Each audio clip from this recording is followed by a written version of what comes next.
This is Kapil Dhara waterfalls.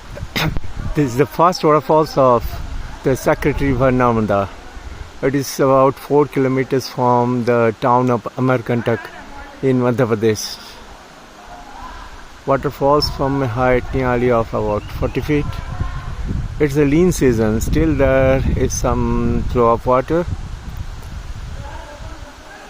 and there's some newer developments here.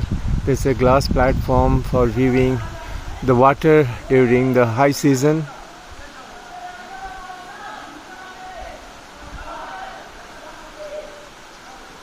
So this is Kapil Dhara, the first waterfalls of the sacred river Narmada.